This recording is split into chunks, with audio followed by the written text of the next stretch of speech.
An Ayurveda doctor and an actor from Mumbai distributes free tiffin to nearly 320 aged people who have been abandoned by their children. आज से 15 साल पहले मेरी clinic में एक बुजुर्ग आया, आके मेरे टेबल पे बैठे और बहुत रोए। तो मैंने अंकल को पूछा, अंकल क्या तकलीफ है, आप बताइए मुझे। तो उसने मुझे बताया कि मेरे 3 बेटे हैं, ना तो हमको खाना देते हैं और ना ही हमारा ध्यान रखते हैं। तो ये भारत देश में अपने माँ बापों की ये पोजीशन देख के मुझे बहुत दुख हुआ। तो मैंने अंकल को बोला कि अंकल आप टेंशन मत लीजिए, कल से मेरे घर से टिफिन आएगा।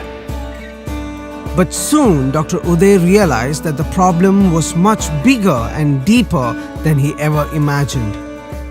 मुंबई जैसे महानगर में जगह का प्रॉब्लम समझ में आता है, जनरेशन गैप समझ में आता है, पैसों का प्रॉब्लम समझ में आता है, लेकिन एक बेटा अपने माँ बाप को खाना नहीं दे, वो बात आज से मुझे 15 साल पहले भी समझ में नहीं आ रही थी और मुझे आज भी समझ में नहीं आ रही है। He put up posters and banners asking those abandoned by their children to come to him.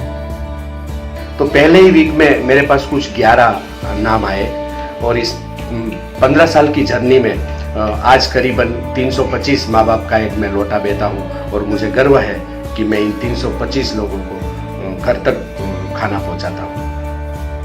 As the number grew, Dr. Uday started a trust with a bigger kitchen to ensure that the tiffin is reached to everyone every day without fail. And to supplement his earning, he started to work in movies and serials to fund this project. Doctor तो हूँ ही मैं, साथ साथ में मैं actor भी हूँ। तो मैंने कई सारी हिंदी गुजराती सीरियलों में काम किया है, कई फिल्मों में काम किया है।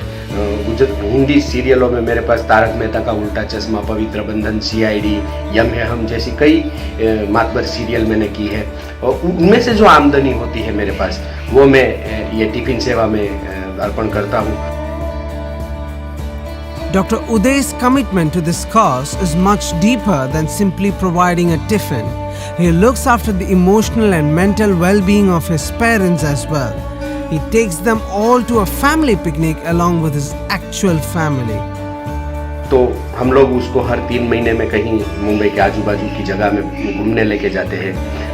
हर एक फेस्टिवल जो है वो हम साथ मिलके मनाते हैं, साथ में धमाल करते हैं, साथ में मस्ती करते हैं, लेकिन कहीं ना कहीं उन लोगों के हृदय में एक रंज है कि मेरे अपने मेरे साथ में नहीं है। शायद मैं वो कमी नहीं पूरी कर सकता, लेकिन मेरी हर सोच पूरे दिन यही रहती है कि मैं इन लोगों को कैसे खुश रख सकूं। If you find the story of Dr. Uday inspiring, do share it with your family and friends. For more such inspiring stories, keep watching The Better India.